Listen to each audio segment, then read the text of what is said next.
जब ये फ़ैसला मुझे सिर्फ़ किसी ने बताया फ़ोन करके, तो मुझे उससे फ़ैसले नहीं पता था कि क्या हुआ है, मगर सिर्फ़ ज़ाहिर के बारे में बताया कि सज़ाए मौत हुई है। तो ऑफ़ कोर्स मैं बहुत रो रही थी, मैं बहुत रो रही थी। उस वक़्त मैं अकेली थी घर में, अकेली इबादत कर रही थी, उसके लिए दुआएं कर रही थी और अल्लाह ने मेरी सुनी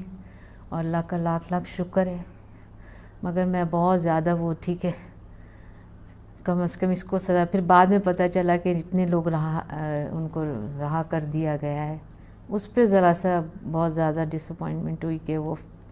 दूसरे लोग जो उसमें शामिल थे उनके साथ नहीं किया गया। खैर, अल्लाह बहुत बड़े, इंशाल्लाह आगे देखें क्या होता है, लेकिन इसको सज़ाए मौत होना लाजमी थी और अल्लाह का शुक्र है कि वो हुई। बिस्मिल्लाहिर्रहमानिर्रहीम, अस्सलाम वालेकुम। मैं हूं शाहिद सकलैन और आप देख रहे हैं मेरा यूट्यूब चैनल। आज 28 फरवरी है और दिन है सोमवार का। आज की इस वीडियो में एक बार फिर हम बात करेंगे नूर मुक़द्दम कत्ल केस के हवाले से। कोशिश की कि नूर मुक़द्दम कत्ल केस के हवाले से जितनी डेवलपमेंट्स कोर्ट में हुई या ज़ाहिर जाफ़र के हवाले से जेल में हुई, वो आप तक जो है वो लम्हा बलम्हा पहुँचाई। और अब भी यही सिचुएशन है, क्योंकि ठीक है फ़ैसला तो आ गया और फ़ैसला हमने आप लोगों को बता भी दिया कि जी उस फैसले में क्या हुआ है। मरकज़ी मुलज़िम को जो है वो सज़ाए मौत हुई है ट्रायल कोर्ट की हद तक, और उसके बाद जो है दो जो मुल्ज़मान हैं उसके साथ जो है उनको 10-10 साल कैद की सज़ा सुनाई गई। बाकी मुल्ज़मान जो है वो बरी हो गए। अब इस केस के फ़ैसले को लेकर जो है वो आगे अपीलों का हक़ भी दिया गया। आज की इस वीडियो में मैं आपसे शेयर करूंगा कि आगे जो मैं अभी थोड़ी देर पहले मेरी बात हुई मुख्तलिफ़ लोगों से, जो ज़ाहिरी बात है दोनों तरफ के लोगों से, और उन्होंने क्या मुझे पता चला कि आने वाले दिनों में या 48 आवर्स अगले जो हैं वो कितने अहम हैं इस केस को लेकर। शौकत मुक़द्दम साहब की तरफ से भी और ज़ाहिर जाफ़र की जो फैमिली है वो जो है क्या सूरत हाल है, आगे आने वाले दिनों अपील कर रहे हैं या नहीं कर रहे हैं, इस हवाले से आज की इस वीडियो में बात करेंगे। आपको फ़ैसले के हवाले से इल्म है कि फ़ैसले में 7 दिन का जो है वक्त दिया गया था ज़ाहिर जाफ़र को, और ये 7 दिन का वक्त जो है वो 3 मार्च को ख़त्म होने जा रहा है। अब मैंने पता किया कि जी अपील के हवाले से क्या सूरत हाल है। आपको याद होगा कि ज़ाहिर जाफ़र के जो वालिदैन थे, उन्होंने जब ये वाक़या हुआ था जुलाई में, तो उन्होंने अपने आप को शुरू में जो है वो बाकायदा तौर पे डिस्टेंस किया था ज़ाहिर जाफ़र से। उन्होंने कहा था कि जी हमारे इससे कोई ताल्लुक़ नहीं और हम कुछ भी ना कोई वकील कर रहे हैं इसके लिए, और ना ही हम किसी किस्म की इसको लीगल एड या कोई भी किसी किस्म की हम इसके साथ हेल्प आउट करेंगे। लेकिन उसके बाद हमने आहिस्ता आहिस्ता देखा कि जो ही असमत की जो है वो ज़मानत हुई, उसके बाद ज़ाहिर जाफ़र की जो है वो कानूनी मामलात भी शुरू हो गए, और उसके अलावा जो है एक वकील जो है सिकंदर जुल्करनैन साहब वो भी आ गए। आल्दो वो स्टेट काउंसिल रहे आखिर तक, लेकिन जो है उसको लाया गया असमत की तरफ से। अब यही सिचुएशन है जी। मेरी जो बात हुई है, जिस दिन ये फ़ैसला आया था उस दिन ही जो ज़ाहिर की फैमिली है उन्होंने अपने वकला से काफ़ी देर जो है इस फ़ैसले के ऊपर डिस्कशन भी की थी, और उसके अलावा जो है उन्होंने ये भी बाकायदा जो है कहा था, और ये बाकायदा क्वेश्चन हुए थे मुख्तलिफ़ वकला से कि जी इस फ़ैसले को अगर हम अपील करें तो उसका क्या तरीक़ाकार होगा। ज़ाहिर जाफ़र की सज़ा के ख़िलाफ़ जो है वो लोग अपील करने का बाकायदा जो है इरादा रखते हैं। और मेरी जो इत्तलात है उसका यही है कि ये लोग कल या परसों, मतलब 7 तारीख से पहले ही ये लोग जो है इस सज़ा के ख़िलाफ़ जो है वो इस्लामाबाद हाई कोर्ट में बाकायदा जो है वो अपील दायर करने जा रहे हैं। वो कला कौन होंगे उसके हवाले से मुझे थोड़ी इन्फॉर्मेशन है, लेकिन वो मैं इंशाअल्लाह अभी नहीं शेयर करूँगा आपके साथ। लेकिन ये अपील जो है ये लोग दायर करने जा रहे हैं। तो जो नूर मुक़द्दम कत्ल केस में मरकज़ी मुल्ज़िम, अब तो मुजरिम हो गया है, मरकज़ी जो मुजरिम है उसका जो है जो ट्रायल कोर्ट ने जो सज़ा दी है उसको बाकायदा तौर पर चैलेंज किया जा रहा है, और ये चैलेंज 1-2 दिन में हो जाएगा। एक तो ये आपके साथ खबर शेयर करनी थी। अदर साइड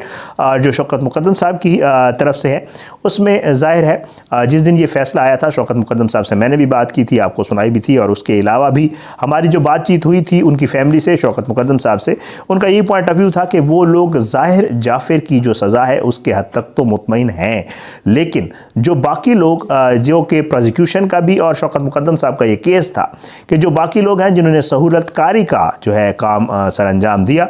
जिसमें थेरापी वर्क्स के लोग थे जो सबसे पहले वहाँ पहुँचे थे, उसके अलावा जो असमत और जाकिर जो मुसलसल राब्ते में रहे थे ज़ाहिर जाफ़र के साथ, वो उन लोगों को जो है वो ट्रायल कोर्ट ने सज़ा नहीं दी है और उनको बाइज़्ज़त बरी कर दिया गया है। अब जो मेरी इतलात हैं वो इसी तरह थोड़ी मेरी कुछ बात हुई है, तो जो इतलात हैं उसके मुताबिक यही है कि उस तरफ से भी, यानी शौकत मुक़द्दम साहब की तरफ से भी बाकायदा तौर पर इस फ़ैसले को ज़ाहिर जाफ़र की हद तक तो तस्लीम कर लिया गया है, लेकिन थेरापी वर्स अस्मत और ज़ाकिर उनकी हद तक जो है वो इस फ़ैसले को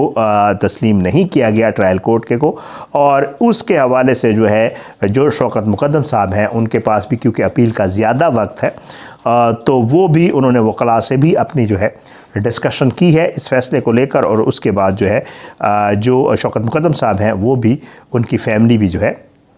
वो थेरापी वर्स के जो मुलाजमीन हैं और उसके अलावा जो अस्मत और ज़ाकिर हैं उनकी जो बरियत का फ़ैसला है उसको भी वो लोग चैलेंज करने जा रहे हैं। और इस हवाले से जो ड्राफ्ट की तैयारी है वो भी शुरू हो चुकी है। अब ये ड्राफ्ट इंशाल्लाह जो ही तैयार होगा, होपफुली इंशाल्लाह हम तक भी पहुंचेगा, और जो ही ये इस्लामाबाद हाई कोर्ट में ये चीज़ पहुंचेगी तो इंशाल्लाह वो आपके साथ शेयर करेंगे।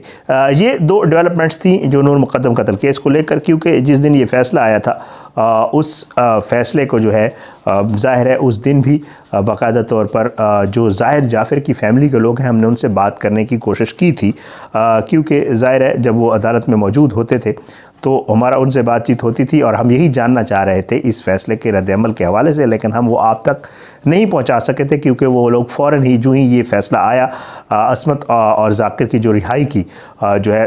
अपना जज साहब ने बात की, उसके बाद वो लोग फ़ौरन जो है वो कोर्ट से निकल कर चले गए थे। और उसके बाद वो हमें ज़ाहिरी बात है हमारी कोशिश के बावजूद जो है उनसे कोई नहीं हो पाया था रब्ता कि हम उनसे पूछें कि जी आपका इस फ़ैसले के हवाले से क्या रद्द-ए-अमल है, और उन्होंने कोई रद्द-ए-अमल दिया भी नहीं। लेकिन अब जो मेरी इतलात हैं वो यही है कि ज़ाहिर जाफ़र की जो सज़ाए मौत वाला मामला है उसको बाकायदा तौर पर हाई कोर्ट में चैलेंज किया जाएगा, और आने वाले 1-2 दिनों में, कल या परसों मतलब 7 तारीख से पहले जो है वो एक अपील दायर की जा रही है। और इसी तरह ही शौकत मुक़द्दम साहब जो है